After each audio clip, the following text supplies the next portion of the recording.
6 divided by 4 divided by 6 divided by 4. So we can write this expression as 6 over 4 divided by 6 over 4. So this and this will get cancelled. So here we'll get 1. But this is the wrong answer. So what will be the correct answer? So write the question once again. Now here we can write this expression as 6 over 4 divided by 6 divided by 4. Here use KCF rule. Keep this first fraction as it is. Change this division into multiplication and flip this.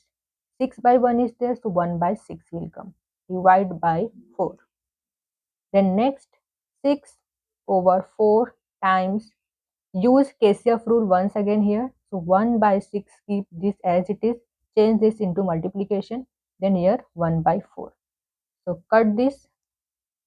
So here we'll get 1 by 16.